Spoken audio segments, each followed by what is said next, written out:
Notre objectif d'améliorer et fluidifier la relation qui existe entre vous, téléspectateurs, et nous dans ce studio se démontrera certainement au fil de cette émission. En tout cas, nous vous remercions pour l'attention manifestée au quotidien. Et puis, on peut maintenant démarrer, hein. Vous le savez, il est 12 h, c'est midi, c'est maintenant.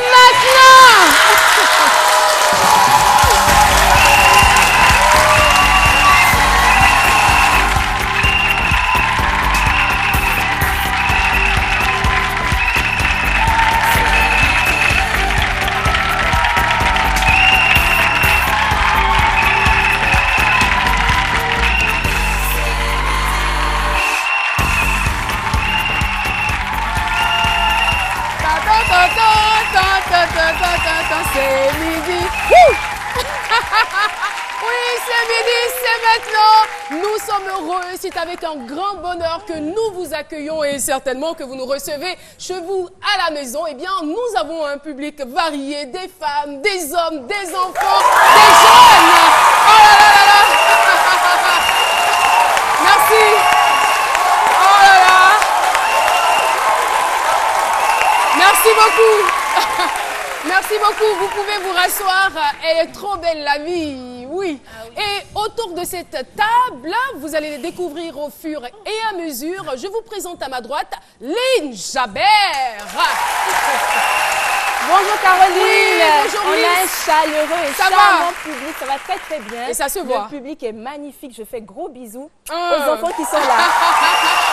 Gros bisous à tout le monde dans ce studio et en particulier aux enfants, selon Lynn Jabert. Et là, on va retrouver la toute glamour et émotive Nadiani Diarra. Oui.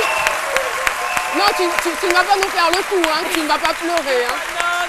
Non, je suis émue en fait du public qu'on a toujours émue. Ils sont tellement chaleureux. Je l'avais dit. On va arrêter Nadiani pour ne pas qu'elle pleure. Et puis, il est malheureusement le seul homme autour de cette table aujourd'hui. Son nom, c'est Dr Philo.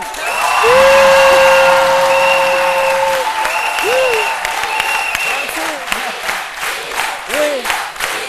Merci. Oh les enfants. Ah, merci les enfants, j'ai pas de jetons, sinon franchement j'allais vous... le tonton il n'a pas d'argent. Voilà, je vais super bien et puis avec cette chaleur dans ce studio là, franchement, voilà, je me porte très bien. Mais hier, franchement, il faut que je partage ça avec les téléspectateurs et puis les spectateurs ici. Une fille du lot à Bobo hier, vous savez les jeunes qui donnent... Non, il faut que je raconte ça, sinon ça la moquette n'est pas tout tranquille. Elle a arrêté devant les jeunes qui mettent son dans portable au bord du goudron là. Elle a arrêté là de 6 h jusqu'à 19 h. Elle dit, il faut mettre coulis dans mon téléphone. Mais coulis le fait. Coulis là, c'est quoi? Oui, c'est même pas. Maintenant, il y a une voiture qui passait. C'est là on a entendu maintenant. Oh, les yo. Les enfants. Ah, la chanson. Oh, c'est bien facile là. La chanson. La chanson de Brenda. Oh, vous, voilà.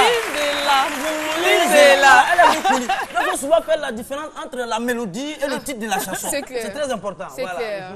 Et puis voilà, donc Brenda Fassi qui nous a malheureusement quittés. Eh bien, nous allons parler de la mort. Voilà, c'est triste, mais nous allons quand même en parler parce que quand on parle de la vie, on parle absolument de mort. La mort n'est qu'un instant de la vie pareil à tous les autres. Et son seul mérite, c'est d'être le dernier, selon Henri Salvador. Et les citations liées à la mort sont tout aussi nombreuses.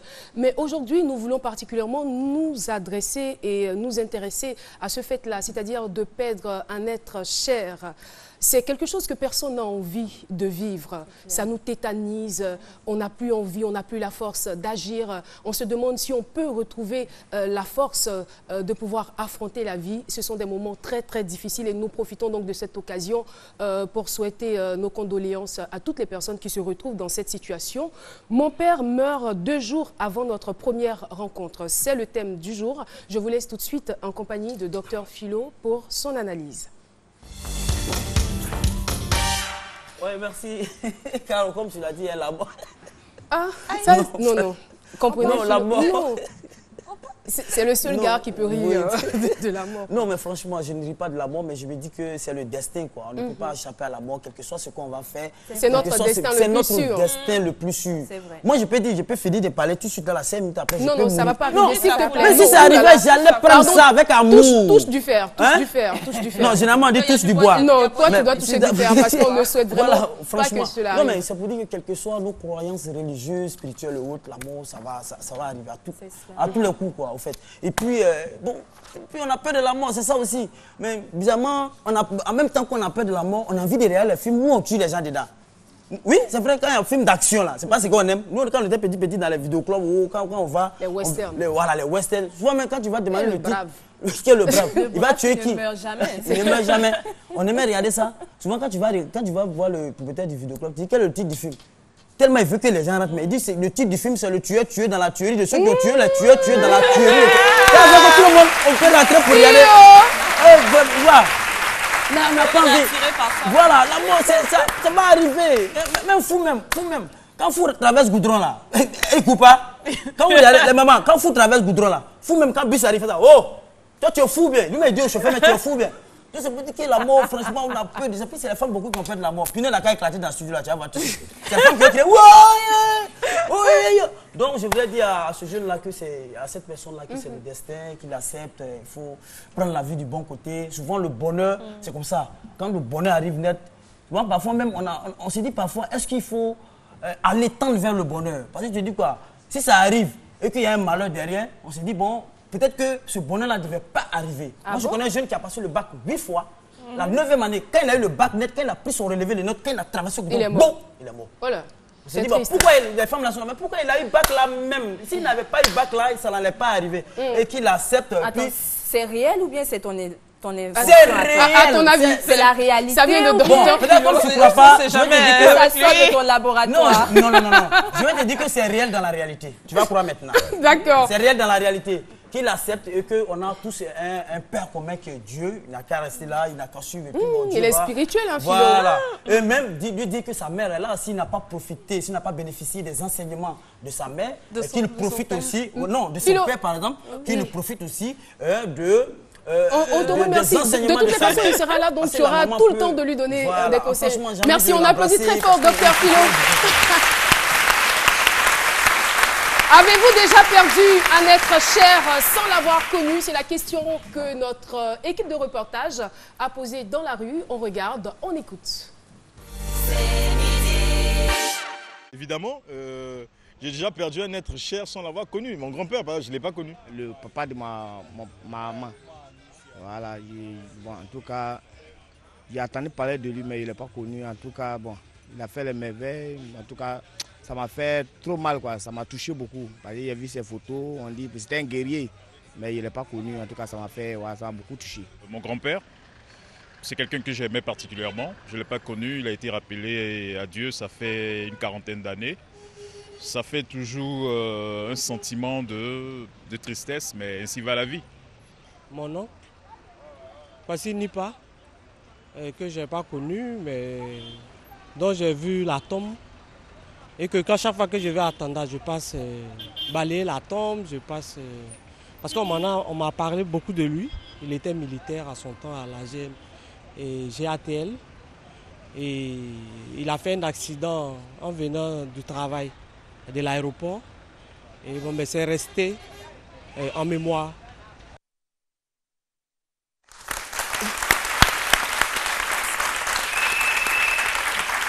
Voilà, vous suivez, c'est midi, franchement.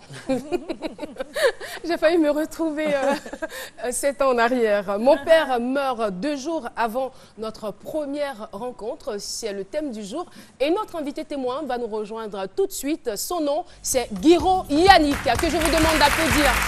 Guiro Yannick qui nous rejoint donc sur ce plateau.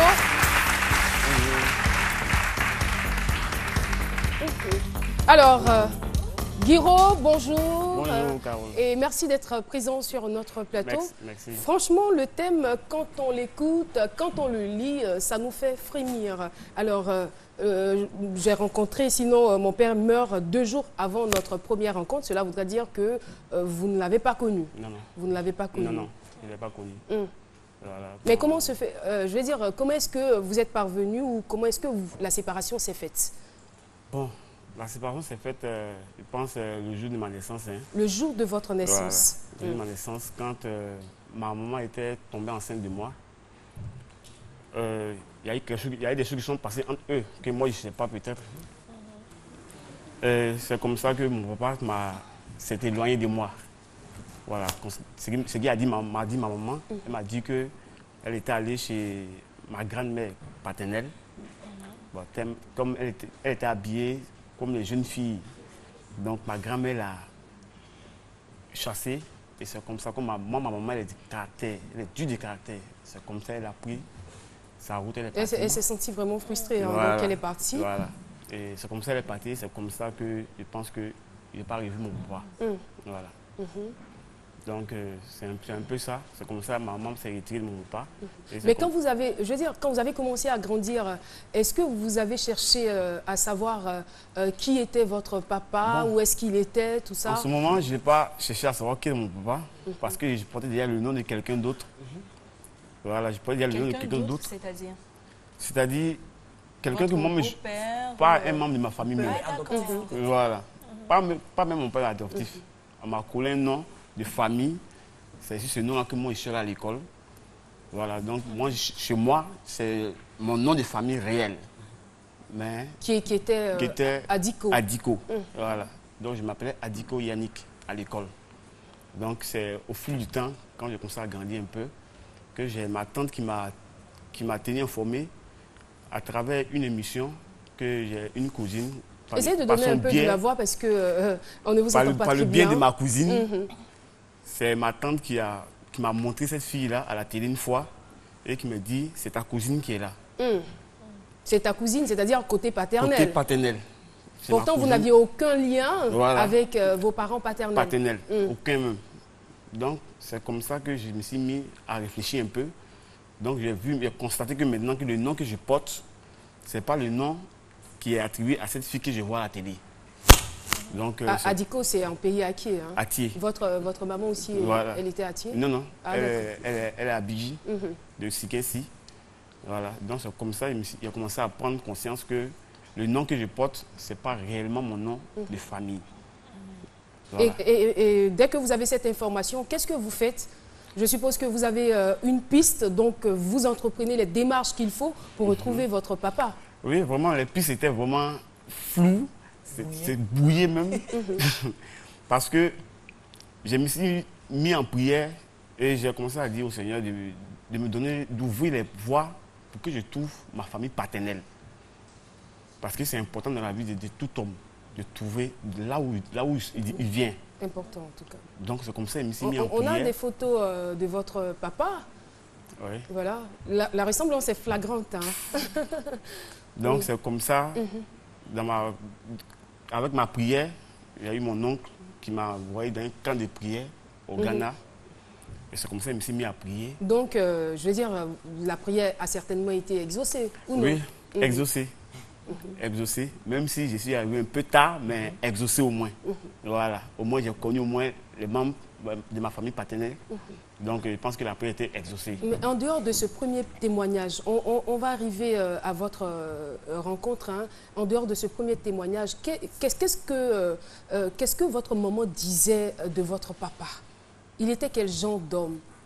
Bon. C'est vrai qu'il s'est passé un incident qui a fait qu'elle est partie et elle a disparu avec vous. Mais quel était le témoignage qu'elle rendait de ce monsieur votre papa? Franchement, ce que ma maman m'a dit, elle m'a dit que mon papa, c'est quelqu'un de bien. C'est quelqu'un qui est beaucoup sympa, qui est amusant, qui adore beaucoup les enfants. Parce que lui-même, il était enseignant. Franchement, elle m'a parlé beaucoup de bien de ce monsieur-là. Voilà, que je n'ai pas eu la chance de connaître. Sinon, elle m'a parlé beaucoup de bien de ce monsieur. Ça a été difficile?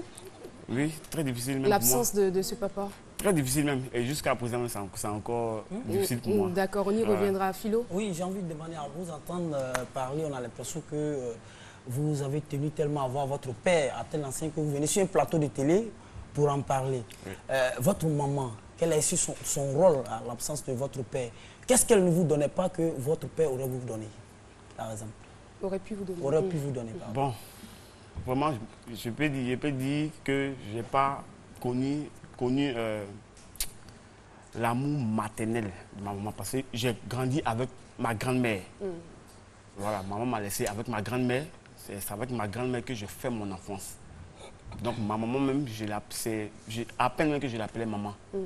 Parce qu'elle était toujours partie. Et moi, j'étais du côté de ma grand-mère. Et j'ai toujours pensé que c'était ma grand-mère qui était ma maman. D'accord. Lynn? Donc du coup, en fait, ça fait qu'on remarque qu'il y a eu absence de maman et aussi Voilà. absence du papa. Mais papa. quelles sont les démarches L'absence de maman était un peu compensée par la présence de la grand-mère. grand-mère, c'est ça. Mais bon, vu que ce n'est pas la mère C'est clair. biologique, donc quelles sont les démarches maintenant que vous allez entreprendre pour arriver à retrouver le père? Voilà, comme je disais, c'est pas le bien de mon oncle qui m'a envoyé à l'église, au Ghana. Non, on l'a déjà compris, hein, parce qu'on était au fait que c'est vrai que vous avez prié et certainement vous avez rencontré, Oui. on va dire, votre cousine. On vous a dit, voilà, celle qui passe à la télévision, Oui. c'est votre cousine. Mais comment ça se passe? Est-ce que vous cherchez à la voir? Oui, bien sûr. Vous vous voyez? Vous vous rencontrez? On ne se rencontrait pas encore. Voilà, on ne s'est pas vu. Mais j'ai déjà une idée en tête que c'est ma cousine. Oui. Mais comment la retrouver? Je ne sais pas par où commencer. Et à quel moment vous la retrouvez donc? Voilà, je la retrouve au moment où j'ai connu une amie. Et c'est une amie qui venait faire des fins d'année avec moi. Et après, elle m'a appelé pour me dire qu'elle vient avec sa camarade. Et quand elle vient avec sa camarade, du coup, Il se trouve que c'est trouve elle. que Et c'est vous la ma cousine. reconnaissez. Ah, Ben, Voilà. On va dire heureuse coïncidence. Hein. Voilà. Et on veut savoir ce jour-là, qu'est-ce qui s'est réellement passé? Bon, ce jour-là, bon, Vous retrouvez votre cousine, je retrouve vous ma êtes cousine. content de voir votre cousine, mais vous vous dites, ah, enfin, je vais voir papa. je retrouve ma cousine. Ah, Voilà, donc du coup, je lui dis, toi, tu es ma cousine. Ça y est, je ne rentre pas dans les discours. Non, je lui dis directement, ouvertement, en même temps que tu es ma cousine. Et elle me pose la question, comment? j'imagine son étonnement. Comment moi, je suis ta cousine. Ton papa s'appelle comment? C'est elle qui me pose la question. Et c'est comme ça, il donne le nom de mon papa. Et elle s'est mise à pleurer en me disant, Dieu merci, j'ai retrouvé mon frère. Dieu merci, j'ai retrouvé mon frère. Et sur le champ, j'ai appelé ma maman. Et ma maman a causé avec elle. Elle a posé des questions à ma maman. Maman lui a répondu.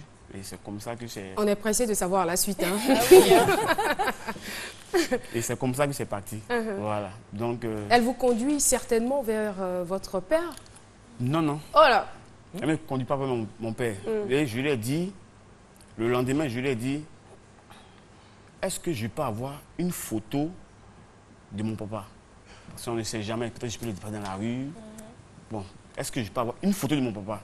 Donc c'est comme ça, elle me dit, d'accord, elle a compris qu'elle va envoyer une photo. Mais du moment où je lui ai dit, à l'instant même où je lui ai dit d'envoyer une photo, c'est comme ça, elle et moi, on s'est perdu de vue. C'est comme ça, elle et moi, on s'est perdu de vue. Et ça a duré combien de temps? 1 an. 1 an après, quand elle revient, elle veut m'annoncer le décès de mon papa. Non! Non!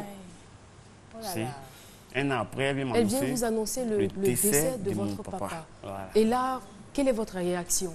Bon, Vous lui en voulez terriblement, peut-être? non. À l'instant, non, je n'en voulais pas. Où j'ai commencé à en vouloir, c'est quand elle m'a dit là où la maison familiale est située. C'est-à-dire, la maison familiale est située non loin de chez moi, là où j'habite. C'est-à-dire, c'est maintenant qu'elle me donne les points de repère. Donc vous étiez presque voisin à Voilà. votre papa, sans Voilà. le savoir. Sans que je le Vous sache. l'avez jamais rencontré? Jamais.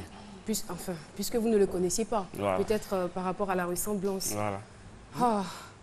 Et Donc- là, vous arrivez à la maison familiale, qu'est-ce qui va se Voilà. passer? J'arrive à la maison familiale avec elle, avec ma cousine. Je me suis mis un peu à l'écart et elle causait avec une de mes tantes. Elle causait avec elle, je ne savais pas de quoi elle parlait. Et puis ma tante s'est retournée vers moi en disant à ma cousine, mais le jeune qui a été là, c'est qui? C'est ma Gustave. Hein. Quand vous dites votre tante, vous parlez de votre belle-maman, c'est-à-dire la femme de votre papa? Non, non. C'est pas elle? Ah, Non, d'accord. non, la petite sœur. à La mon sœur bas. de votre papa, Voilà. ok. Donc elle a dit à ma cousine, mais ce jeune-là, c'est qui? Il ressemble beaucoup à mon grand frère. C'est là elle lui dit que c'est son fils. C'est son fils. C'est là elle dit que c'est son fils. C'est-à-dire, j'ai commencé à connaître ma famille, c'est-à-dire dans la douleur. Dans la douleur, Voilà. voilà. Donc, Et votre belle-maman, vous échangez avec elle, c'est-à-dire Oui, la oui. femme de votre papa. La Qu'est-ce femme de qu'elle mon vous papa. dit? Est-ce femme que de mon- votre papa cherchait à vous voir? Oui, mon père cherchait à me voir parce que quand il est tombé malade, ça c'est la femme à mon père qui me dit, hein, quand elle est tombée malade, elle m'a dit, quand je suis arrivé chez elle à la maison, elle m'a dit, ah, mon fils, Yako. Yako. Donc elle m'a dit, et puis elle m'a dit que si tu venais 1 heure avant, le décès de ton papa ne mourrait pas. Voilà. Mais votre père, vu que apparemment vous avez dit qu'il vous cherchait, est-ce qu'il a gardé au moins un minimum de contact avec votre mère? Il n'y avait aucun contact, aucun moyen de la joindre Aucun contact. Et qu'est-ce que cela vous a fait quand elle vous a dit cela? Bon, vraiment, ça m'a un peu choqué. Ça m'a un peu fait mal. Et je m'en voulais à moi-même. Il me disait que je ne suis pas arrivé à temps. Voilà, donc je m'en voulais à moi-même. Voilà. Vous avez peut-être manqué d'audace, mais non. Enfin, si on vous avait donné plus tôt les informations, les choses auraient été différentes. Je lui ai dit que peut-être que vous avez vu votre père, parce que juste après, comme vous étiez des voisins, et si vous ne vous êtes pas dit que... donc c'est le monsieur que je voyais souvent là. Mais bien au contraire. Et c'est certainement là qu'on va terminer, parce que lorsqu'on préparait cette émission, vous nous avez dit que votre maman, votre belle-maman, elle, par contre, vous l'aviez aperçue dans le quartier le jour de son mariage. Oui. Le jour où elle s'est mariée avec mon papa, moi, je partais à l'entraînement, je jouais au football. À l'entraînement, hein, pas à l'enterrement. Ouais. Je partais à l'entraînement. Et le salon de coiffure où elle était, moi, je passais devant avec un ami du nom d'Alexis. On passait devant et j'ai dit, mais la jeune dame mariée qui va se marier là, vraiment, elle est très jolie, mais on n'arrive pas à voir son visage. On n'arrive pas à voir son visage. Et c'est comme ça que j'ai continué ma route, je suis parti. Et après, quand j'ai croisé ma belle-mère, quand je lui ai dit, elle dit, mais pourquoi tu t'es pas arrêté? Je ne peux pas savoir. Je ne peux pas savoir. Voilà, c'est le destin. Et comment vous avez supporté, je veux dire, cette douleur? Cette douleur, à l'instant même, je n'ai rien ressenti. Hein. J'ai rien ressenti. Sur le champ, c'était pas présent, c'était pas douloureux. Voilà, bon, c'est les mois passés, quelques mois après. Combien de temps après? 6 mois. Hein. Vous êtes une bombe à retardement. 6 mois, c'est ça maintenant que j'ai commencé à prendre. J'ai commencé à avoir des remords, ça me faisait mal. Puis je ne suis pas arrivé à temps. Souvent même, je faisais des réponses à mon papa. Il me posait beaucoup de questions, quoi. Pourquoi lui ne m'a pas cherché? Pourquoi, puis voilà. En tout cas, nous, on vous présente nos condoléances. Et votre maman, elle a été informée? Oui, j'ai appelé ma maman, j'ai informé à ma maman. Le jour où j'ai appelé ma maman, elle est venue à la maison. Je lui ai dit que mon père est décédé. Et elle s'est mise à pleurer. Ce qu'elle m'a dit aussi, elle m'a dit que si mon papa est décédé, c'est qu'elle aussi va mourir. Voilà. C'est ce qu'elle a dit. Si le papa est parti, c'est qu'elle aussi va partir. C'est ce qu'elle a dit. Parce qu'elle dit non que... Elle aimait trop, elle aimait encore. C'était son grand amour. Oh là là. Donc, c'est vrai qu'il y a des choses qui sont passées et se sont séparées, mais mine de rien, c'était son grand amour. Donc, si mon papa est décédé, elle va mourir. Et les années plus tard, ça, c'est vraiment une histoire. Ouais. Une histoire digne de se transformer en un film. Parce que ça dépasse l'entendement. Mais comment vous prenez ça aujourd'hui, avec du recul? Comment vous prenez la chose? Aujourd'hui, je pense que la mort de mes parents me rend encore plus fort. Voilà. Parce que je ne vais pas me mettre dans la peau de quelqu'un qui est désespéré. Ça vous donne la force. Voilà. Qui se dit que la vie n'a pas de sens pour lui. Mais par contre, moi, la mort de mes 2 parents, l'absence de mes 2 parents me donne encore plus de vitalité, plus de rigueur pour avancer dans la vie. Yannick Guiraud, on vous remercie d'être venu partager ce témoignage avec nous. Certainement que ça va vous faire du bien. Merci. Et ça va vous donner encore plus de force et vous galvaniser pour la suite. Merci beaucoup d'être venu. Merci. Beaucoup de courage encore. Merci. Je ne sais quoi vous dire. Mais vraiment, c'est vraiment une histoire qui me dépasse et qui me touche en même temps. Merci beaucoup. Sur ce, on va partir pour la pub et puis passer à une autre étape de cette émission.